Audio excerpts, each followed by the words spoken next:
Thank you, Natalie, and thank you all for coming to this talk. I'm really excited to be here to introduce Annea Lockwood.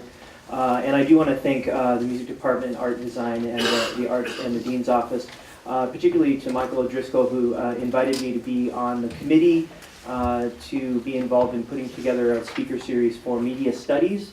And I instantly thought of course, I had to choose an artist. That was my role, and I was so happy to do that, and I instantly thought of Annea. And part of the reason for that is that Annea, her work, as you're going to see tonight, tonight, it is tonight, as you're going to see, it spans a lot of different media. And I think that she's someone who, it's fair to say, has been liberated by a number of technologies to think differently about music. So Annea is originally from New Zealand. She lived in London, in the UK for a number of years, studied at the Royal College of Music. So she has that sort of traditional background. She was invited to move to the US and teach at Hunter College in '73, I think it was, and has been there ever since, teaching at Hunter and also Vassar College, where she is a professor emeritus now. She's done a number of collaborations in her life, which she'll talk a great deal about. In one of the things that I became first aware of in her work back in early '90s, I think, was a series of works called Piano Transplants, and I don't know if she's going to be talking about those today. Well, if not, I'll just leave that as a little thing for you to Google, because they're wonderful pieces, the things that she's done with pianos. Beautiful and interesting things. I was really turned on by those pieces, and I became aware of her use of environmental sound. She began working with field recording and also narratives and things like that in the '70s and '80s. And she's also written music for a number of ensembles and soloists, including the great Thomas Buckner, vocalist. And she's done some wonderful installations, including the one that's in the FAB Gallery during November, the sound map of the Housatonic River. I believe it's number 3 of the series of rivers that you've investigated. I'm trying to convince her to come back and do one for the North System. So maybe we'll get a piece out of her. Anyway, I could go on and talk about her work. It's wonderful. There are many, many recordings available on lovely music, Mutable, Pogus Records, EN Records, among others, and I'm just so happy to introduce Annea Lockwood.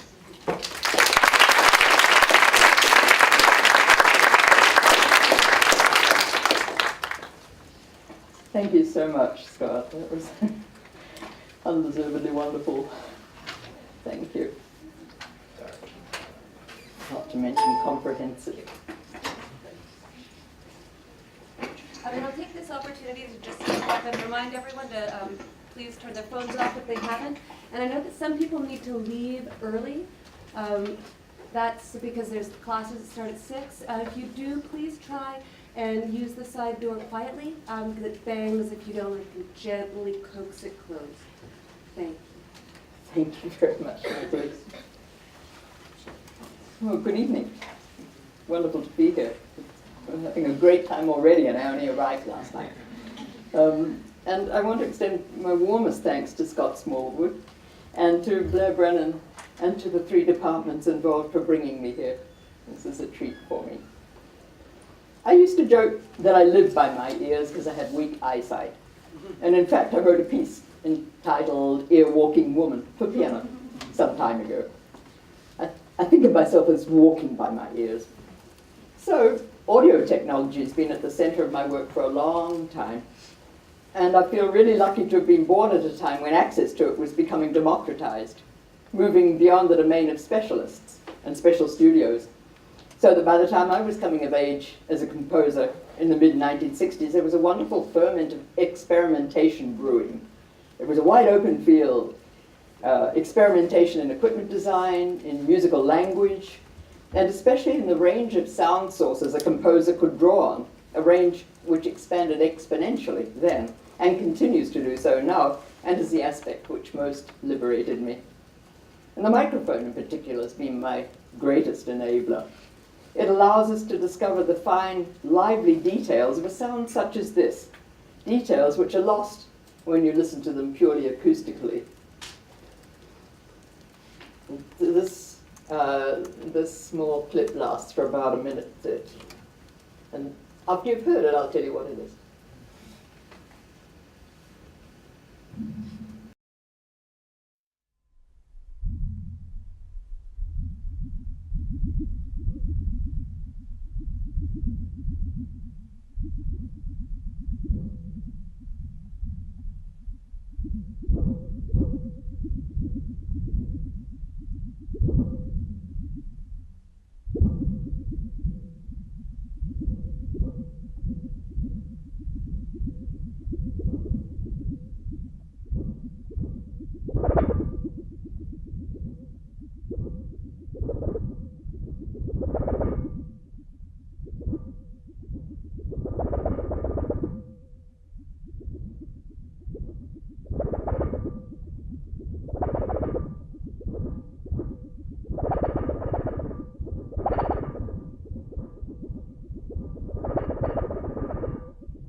That was made by, let's see, we still talk inches here, yes? Right. I suddenly wondered, by a 4 by 6 inch sheet of extremely thin glass from which slides for electron microscopy for labs are made, which I was holding really loosely, actually, right in front of a mic, about that distance from the mic, and shaking. I was that close to the mic because the closer I got, the more the low frequencies, which was sort of surprising given the small size of this piece of glass, the more the low frequencies emerged. And it was an amazingly supple material, flexing like paper. This came from a performance that I'll come back to shortly. But later in the performance, I could take both ends of that piece of microglass, which seems very frail, and just sort of flex it like this, and it would pop, you know, the way you can with a thin piece of metal. Amazing stuff. So, I think of the mic as a portal into a sound's interior, in which often there's so much going on that it's hard to say that this is just one sound, a sound, rather than a matrix of tiny sound events adhering together in a beautiful structure. The microphone and associated technology is not only an aural microscope, it also enables us to hear phenomena which are too hot, too deep, too distant for us to approach. Here, for example, is a hydrophone recording made by Timothy Crone of the Lamont Doherty Earth Observatory, Columbia University, of a hydrothermal vent in the seabed on the main endeavor field of the Juan de Fuca Ridge, about 200 miles off the coast of Washington State.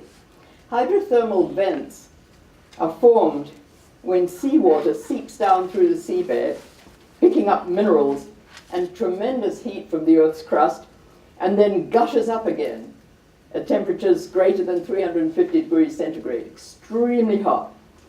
They generate broadband acoustic signals or sound, and researchers, which isn't actually surprising when I think about it, it was sort of delightful to find out. Researchers are finding that each vent, and there are many of them, has its own distinctive acoustic signature. The one I'm going to play you is a little famous one because it's easily found on the internet. It's dramatic looking. It's called the Black Smoker because indeed it sort of exudes these clouds of really dense, dark, smoke-looking water. It's a sun event, and it's approximately 2,200 meters below the sea's surface. Here's a sample of the raw vent sound. Short, 17 seconds.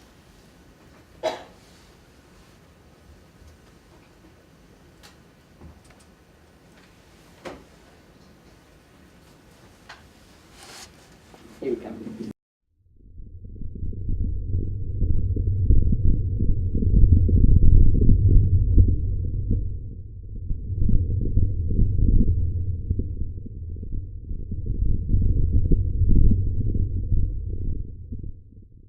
quite a modest playing of it. It's actually a really loud sound. It's a huge sound.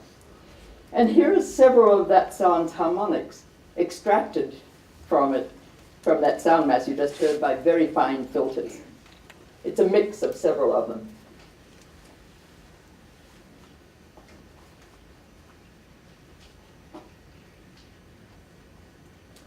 They're quite low. You may feel them before you hear them.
And now, here are those sounds, combined with transposed bat calls, which were originally ultrasonic, that microglass shake, and strokes on a large tam-tam made by William Wynand, wonderful American percussionist, in an excerpt from a piece called Dusk, an electroacoustic piece of mine from 2014. So here's a 2-minute 19 excerpt from Dusk. It uses several other sounds too, but I thought it might be nice to hear how those layers are combined, and sounds are combined in layers.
One of the most guiding aspects of this technology is that it gives me a pathway into the world of the non-human environment, which is where I'm primarily focused these days. But I actually started this close listening practice not with natural sound, but with glass. In the late 60s, working in London, I created a series of performances using industrial glass and amplification called the Glass Concerts. And with these performances, I was suggesting to audiences that a single sound event, such as that microglass shake, as I mentioned earlier, can be as intricate in its acoustic and timbral structure as a little composition, and well worth listening to as such. And glass was the perfect medium for this. Little explored beyond the wine glass harmonium, and it sounds largely familiar, so that a listener couldn't just identify a sound and move on quickly, but could be drawn into really listening closely, especially when we eliminated vision by blacking out the theatre entirely for the first half hour, including the exit lights, which was sometimes really a hassle to get permission for, but well worth doing. So your ears were so focused, you know. And with glass, I began to relish the unexpected. Here's a 1-minute clip of glass rods rolling down a pane. The rods responded to everything in their path, talking of the unexpected. An involuntary change of my hand angle as I tilted the glass pane to get them moving, a slight roughness, which I hadn't spotted in the pane's edge, an unevenness in the rod itself. Here they are.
The rods moving, but just how they moved, what sounds they created, what happened to them on their way down the pane, the angle at which a rod might swivel when it encountered something, completely out of my control, and that is fascinating to me.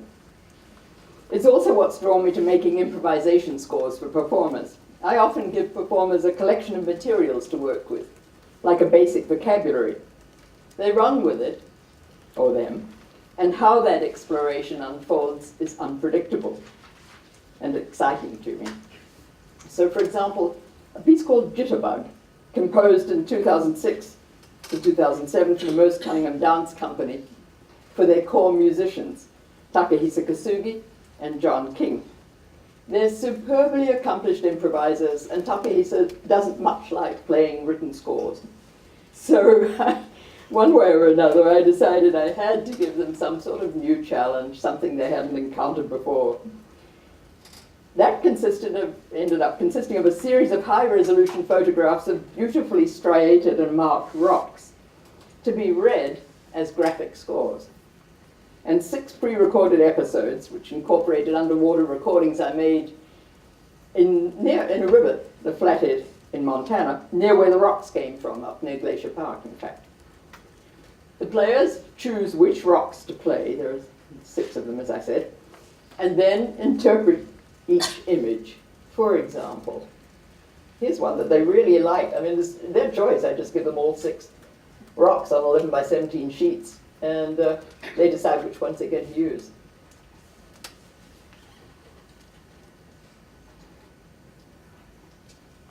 Yeah, that one is a favorite. Perhaps as I tell you about the instructions I give them, you can begin to imagine why they might like that one and choose it so often. So, the players are to read the rock in layers, split the visual image into layers, horizontal layers that is, reading from bottom to top in terms of the ordering of the layers, but also within each layer. You're reading from bottom to top, with each layer comprising a sort of structural section. You read each layer from right to left, use the same predetermined time for each layer, maybe 3 minutes. Sometimes players take 5 minutes, decide on 5 minutes. All players are working on the same layer, but within a layer, a player can enter at any time point, incorporate some solos, some duets, if there are more than 2 players, be alert to the changing textures of the pre-recorded episodes, the underwater bugs, etc., which are projected in surround sound. The players have to use the first and 6th episodes. Moose had a wonderfully practical habit of just determining at the end of a dance, when he figured the dance was finished, of just sort of cutting the musicians off. And I like to have a proper ending. So I decided I was going to compose an ending. Very short, it's about 1 minute, 10 seconds. All players can choose which episodes they're going to respond to, as well as which rocks they're going to play. But they have to play the opening episode, so they have a proper beginning. They have to play the final episode, which is a huge tam-tam, a gradual, huge tam-tam roll. It's unmissable, you know. And then they can choose several of the intervening episodes. They have to keep the episodes in their order, in the order in which they were composed, more or less. So you could have episodes 1, 4, 5, and 6. Because I interrelate the episodes, they develop from one to another, essentially. For those episodes, I was recording underwater bugs and fish in the backwaters and the oxbows of the Flathead River one really hot day. The bugs were astonishing. I was recording in something like, sometimes just 6 inches of super clear water. I could see the bottom, and the bugs were producing really strong sounds, and I couldn't see them at all. I mean, they were minute. I think once I saw a small red bug. They were invisible to me, producing very strong sounds. And I discovered with some of them that if I moved the hydrophone I was using closer to the bug, to where I thought the sound, the vocal, so to speak, was coming from, the bug would accelerate the sound. And then if I just eased up a little bit and moved the hydrophone away gently, it would relax back and the sound would slow, would do a rit, which was a lot of fun, so I could sort of play the bugs. I also recorded long resonances from gongs and piano strings to provide contrast, because the bugs' rhythms are very sharp, you know, very rapid. Used some recordings of terrestrial insects, mixed all those components together in varying combinations. Here's an excerpt from the first pre-recorded episode.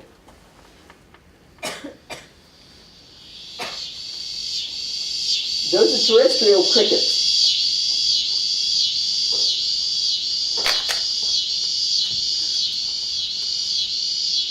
Sugi said it reminded him of summer in Japan.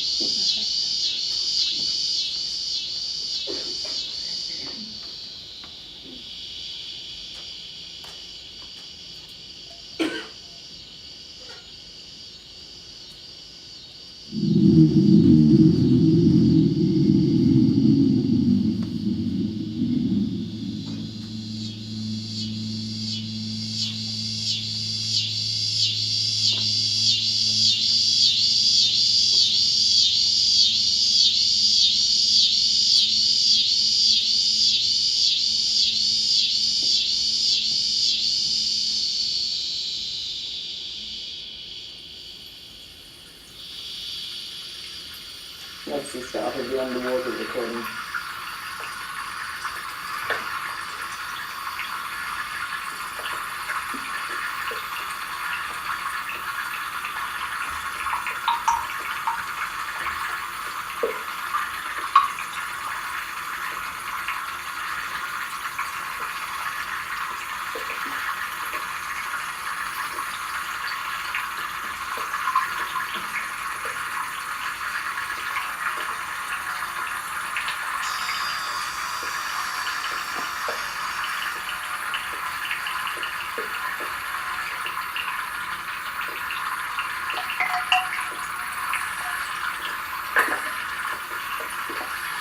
It's amazing how much is going on down there.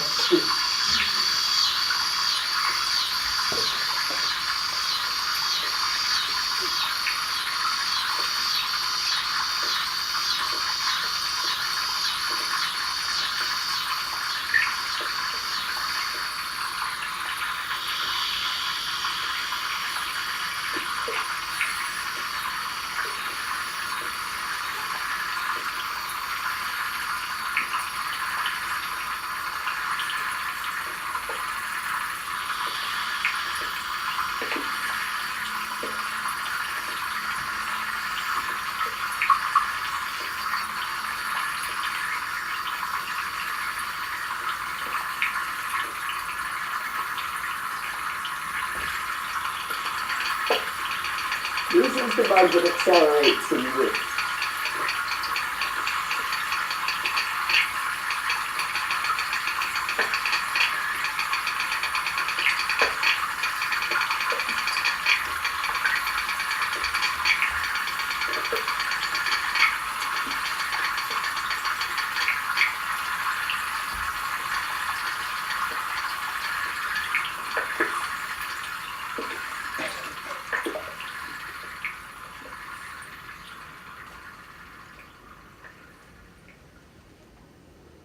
And here's that opening episode with the three terrific musicians who recorded it a couple of years ago.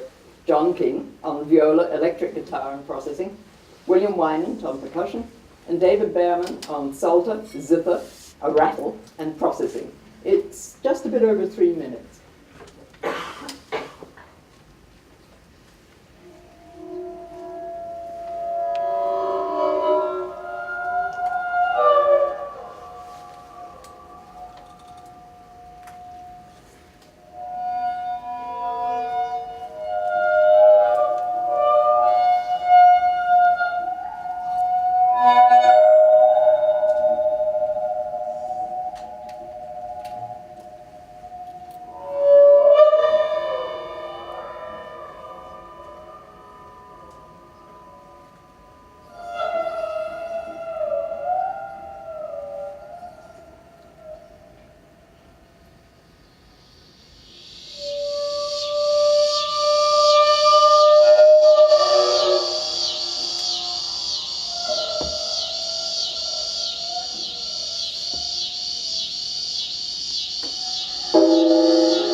So, that element of unpredictability that I referred to earlier is also one of the many things that have drawn me towards working with rivers and other natural phenomena.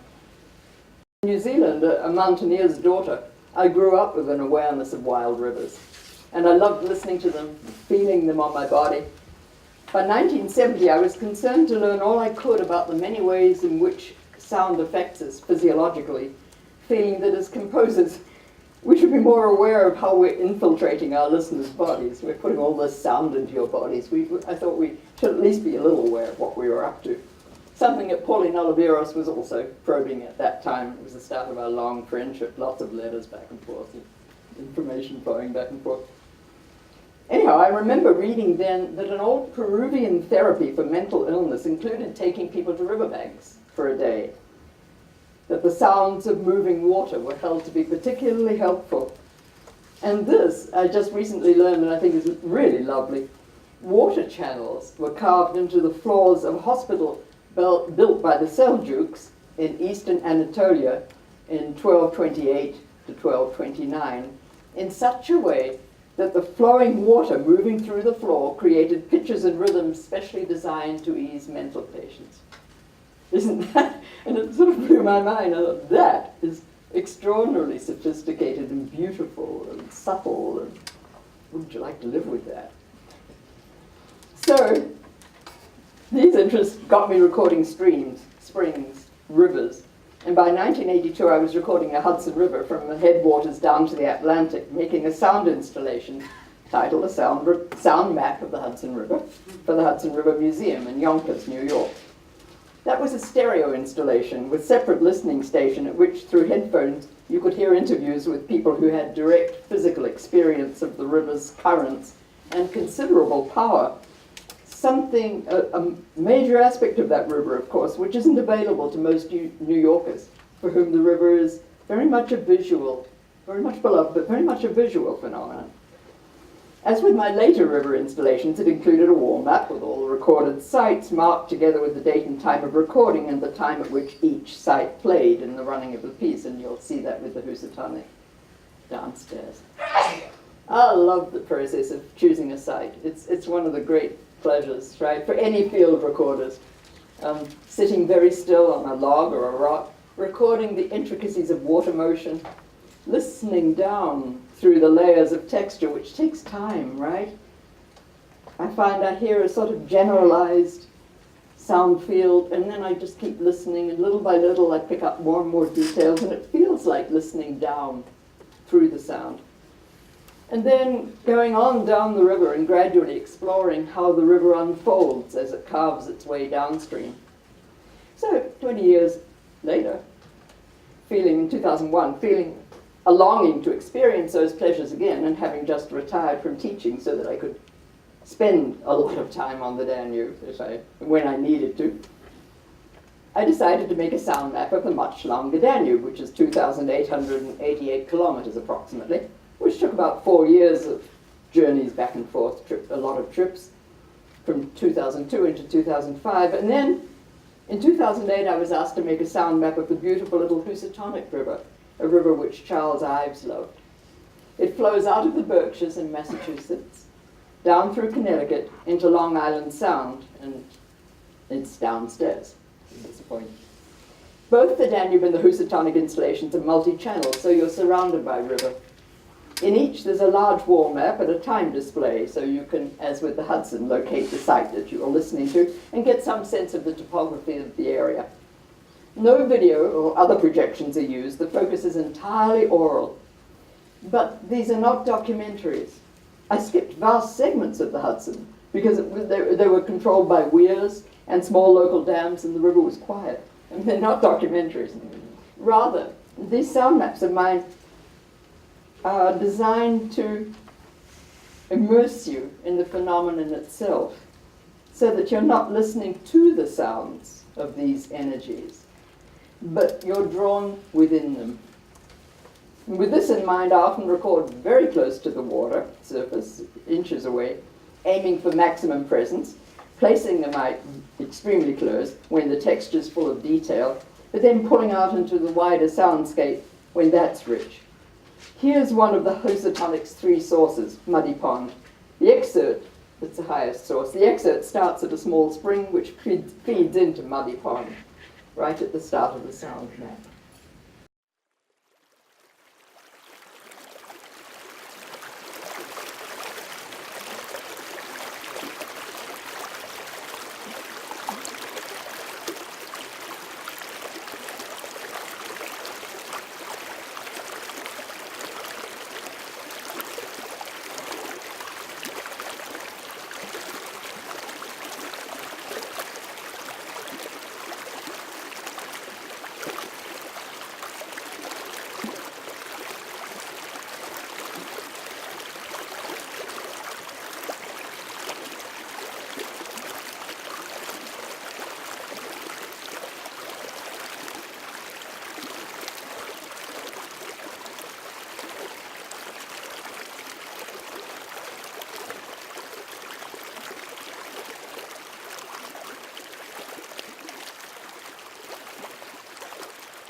the interviews I did on the Danube was the sense that for the people I talked with, the river is alive.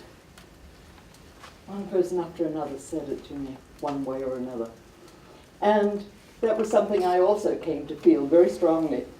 And if your sense of a river incorporates the fish, the insects, the aquatic plants, the willows, alders, bird life, and people, which all depend upon it, then a river is indeed alive. Rivers are tangible, physical presences, often mesmerizing, both visually and orally, carrying layers of meaning for us. So it's not hard to feel affected by their energy, and that creates a connection with them. Their acoustic spectra fall largely within our human hearing range. We can drink them, absorbing them internally. We dive into them, feeling the water currents on our skin. We watch the play of light on their constantly changing surfaces, and we can smell them. They're accessible to all the senses, and we love to listen to them. In large part, I believe, because of how deeply their sounds penetrate our bodies. Sound vibration enter us fast and directly on many levels through bone conduction, cavities, liquids, affecting blood sugar levels, blood pressure, respiration, pulse rate, muscle tension. So the upside of the fact that we have no physical defenses against sound is that we can feel deeply permeated by it, immersed in it. And when this happens, I feel we are making a form of visceral connection with the source of the sound. This makes sound a powerful, intimate channel through which to experience other phenomena. And then, can we go further to a feeling of connectedness, of interconnectedness, actually? That was the thinking that led to Wild Energy, a collaboration with Bob Bilecki in 2014.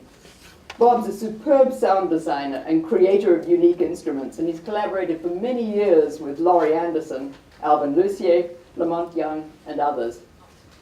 Wild Energy is a site-specific multi-channel installation commissioned for In the Garden of Sonic Delights, an exhibition of new sound art curated by Stephen Moore, which included Scott Smallwood's enchanting installation, Coronium 3500 Lucy's Halo. And if you haven't been lucky enough to hear about it or hear some of the sound, you must have captured some of that sound, didn't you? From that installation. I'll get Scott to tell you about it. It's absolutely beautiful. Really magical. So, for Wild Energy, Bob and I focused on phenomena not naturally accessible to our ears, being either ultrasound and above the hearing range or infrasound and below it, from geophysical, biophysical, and atmospheric sources. So we used earthquake recordings from Sumatra, the big one, actually, the tsunami one, amongst others, Japan and California, solar oscillations, which are pressure waves constantly passing through the sun, recorded by the SOHO spacecraft, and slowed down. They had to be slowed down, or sped up. I'm going in the wrong direction. They're enormous waves. They had to be sped up 42,000 times to bring them into the hearing range, in fact. I was amazed to learn about them to begin with. Volcanic gas vents on Mount Kilauea resonating in magma chambers, so they sound choral. The hydrothermal vent recordings, bats, ultrasound recorded from the interior of a Scots pine tree, chorus and whisper waves and auroral kilometric radiation from the magnetosphere, all generously sent to us, already transposed into the human hearing range by the scientists working with them, who are always wonderful to contact. Whenever I discover somebody is working in a field which incorporates acoustic data and I get in touch with them, they're immediately responsive and friendly and enthusiastic and send sound files, and we all find that. And scientists are really marvelously generous this way. Here's a photo from the installation. This is what it looked like. No, wait a minute, that's audio. Let's do this. So, you're looking at a wild patch full of brambles, long thorns actually, and saplings. And when Bob and I walked down that alleyway, you see there, and looked at this patch. We jumped at it immediately. We thought we can hide all the equipment. We don't even have to lock it down. Nobody's going to wade through all these brambles to get anything. It was absolutely secure by virtue of the foliage, of the foliage. Yeah, it really was.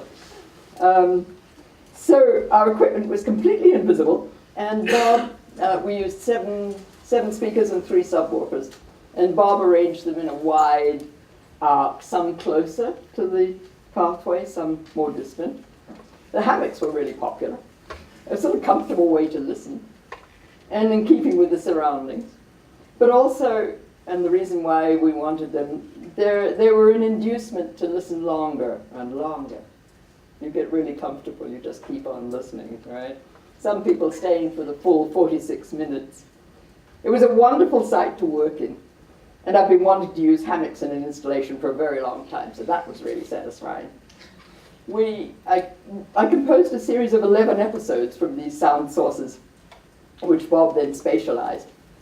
And we placed pauses, silences, at least in terms of the sound files, in between the episodes so that the site's own ambient sound would be foregrounded. So our sounds were always sort of playing back and forth with the ambient sounds of the space. Here's the final section, starting with an on-site recording made by Scott, for which we're most grateful because it's our one good on-site recording on a rainy day, and then it morphs into the original sound file. It opens with a very unusual recording made by Aaron Corcoran of Wake Forest University. It's a tiger moth jamming a big brown bat's echolocation radar by means of its own ultrasonic blasts. So they're blasting ultrasonic, ultrasonic frequencies at each other, and they sort of cancel each other out. It's a recent discovery that tiger moths could do this, and since then it's been discovered other moths also practice this remarkable defense. So it starts with that. Then you'll hear auroral kilometric radiation, atmospheric emissions, very delicate hissing from the University of Iowa, earthquakes and seismic activity from Ben Holtzman at Lamont Doherty Earth Observatory, the ultrasound from the Scots pine tree, sent to us from the Swiss Federal Institute for Forest, Snow and Landscape Research in the Zurich University of the Arts, with occasional bursts of solar oscillations from the Solar Center, Stanford, and the SOHO spacecraft. So, there we go. That's the moth in the back.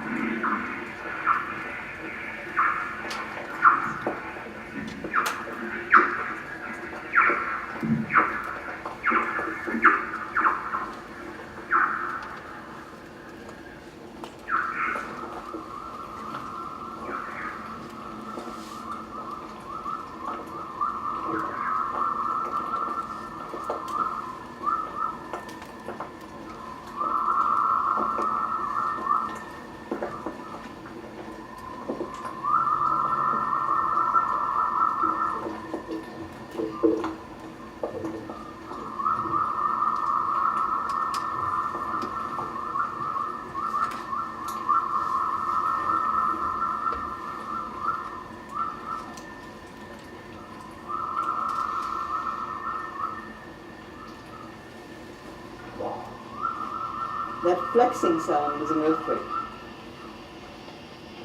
Reminds me of the microglass.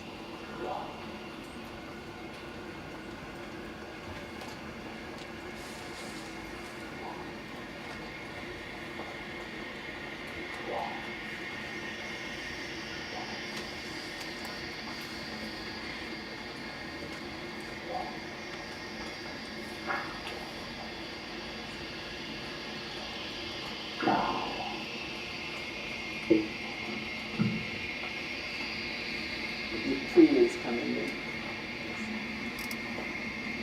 Slightly muted sound.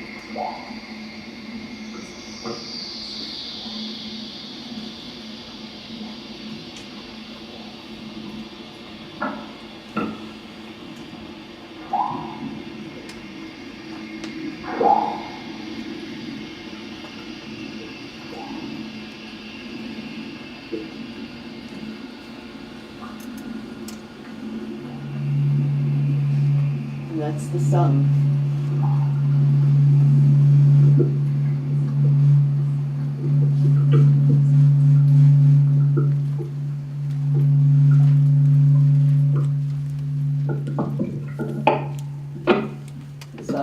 Really.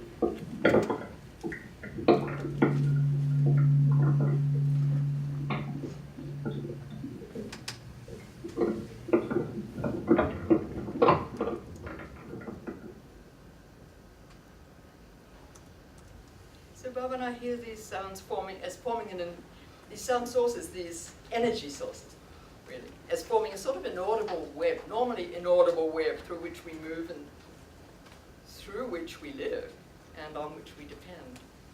And our body's sense of immersion, as I said, can bring a feeling of at oneness with the source of such sounds. And perhaps that's actually a recognition of our interdependence with other phenomena, something I'm seeing invoked increasingly now.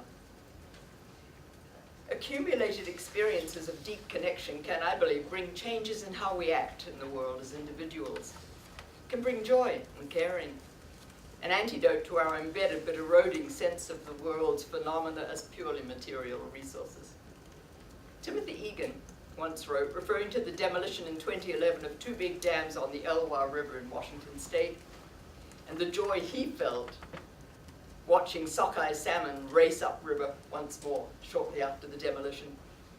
He wrote, "A wounded piece of land can be made whole if managed for the future by people whose capacity for wonder is limitless." And here's a transformative starting point, which thrilled me when I first heard about it. The proposition that a river has personhood, and therefore rights, especially the right to be whole. So in 2012 in New Zealand, the Whanganui River, a beautiful river in the North Island, was officially granted legal personhood by the state in the same way a company is, which will give it rights and interests, to quote from the court judgment. This was a culmination of a long court battle initiated by the Whanganui River iwi, the Maori community with very strong local ties to the river, in order to preserve it as one of the country's last wild rivers.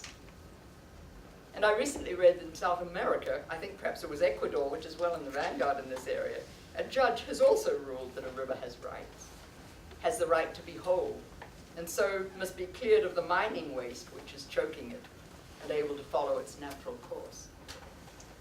So perhaps we're evolving. Thank you.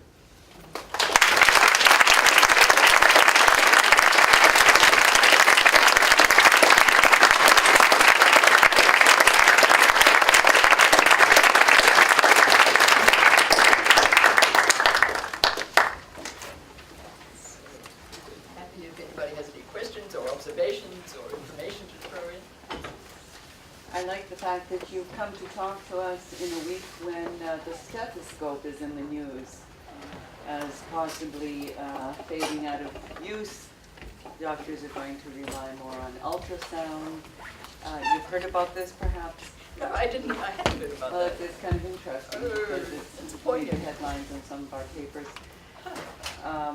This business of listening. We live in a world so polluted by sound, and we're so very visual. And everybody now can snap a picture of anything. But it seems to me that the artist plays a really important role in making us sensitive to sound again. Sensitive to sounds that we've become uncomfortable with more than even with nudity. Do you know what I mean? Yeah. I find that people are, like, you know, if you are sensitive to sound, people kind of think you're a little bit mad. We've all been through that kind of experience, but yet we need to be resensitized. We live with so much city sound. Yeah. Right? Yeah. Mm-hmm. So you haven't read about the stethoscope? Then? No, but Have you ever played with the stethoscope, much like you do with the mic? I confess my first thought was, if all those stethoscopes are going to waste, good opportunity to harvest the bags. I mean, didn't some of you think that? So it's good news.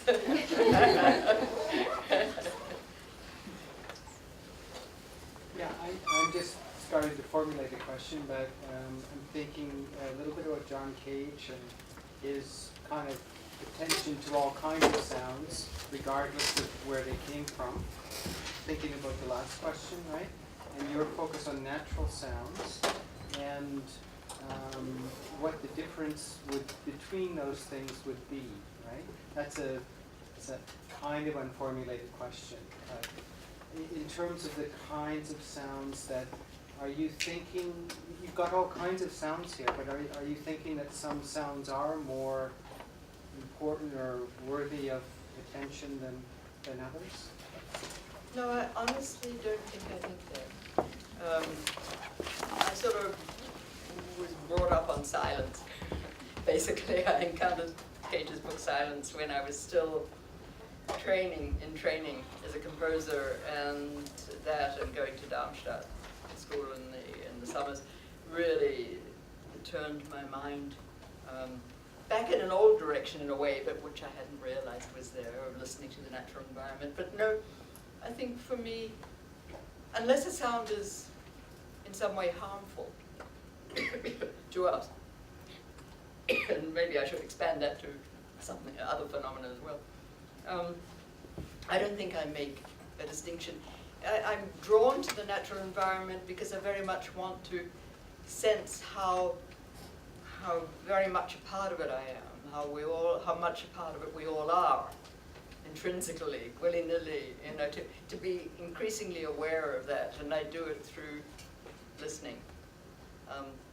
And I want to be alert to the life energy in these sounds, the wonderful ways they keep moving and shifting and changing as if they were really water, as if they were all water, you know, sort of flowing and changing.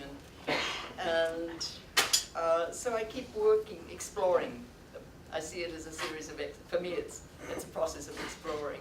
So I'm always looking for sounds that I haven't heard yet, or in the case of rivers, water sounds I haven't heard yet, and just to sort of feel my way into the life energy, the life that's generating those sounds, the energies of those sounds. Sense myself at one with it, really. Yeah, Cage opened many minds, didn't he? Much gratitude to him. Yeah. Living in a northern climate, people often talk about light deprivation as a cause of depression, but I read a study that said that it's scent deprivation. And because there's very little scent in the winter, Yeah. people love, you know, the smell of fresh earth and flowers and everything. The smell of your cat's fur or whatever it's like. And but I think sound deprivation must be important too, because humans kind of train themselves to structure what they hear, Yeah. whether it's music or you know, just functioning in a city. But you know, I think therapy, it's important for everyone to get out and just listen to a river or a bug or Yeah. leaves rustling. Yeah. It's kind of, you wonder what effect that's having on humans, It's you know, a that formidable nature thought. deprivation. Right. It's a formidable thought.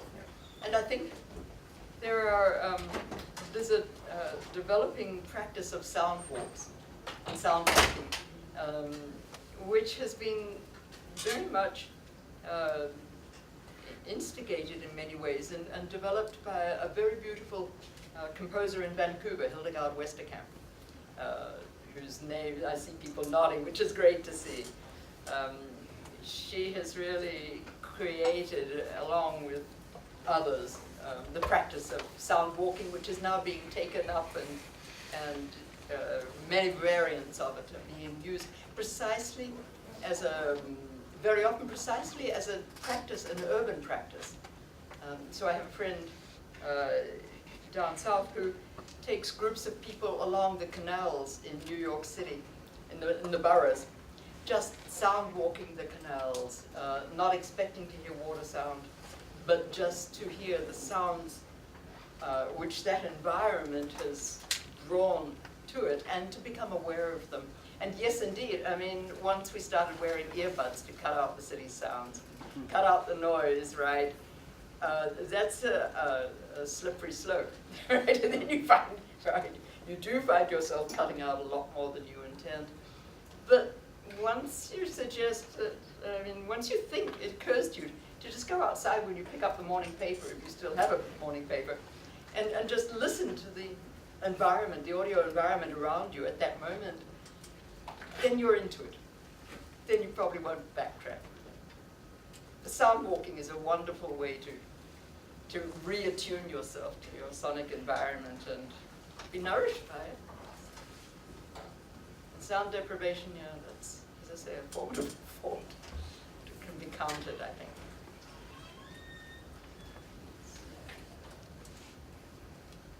Well, thank you so much for coming.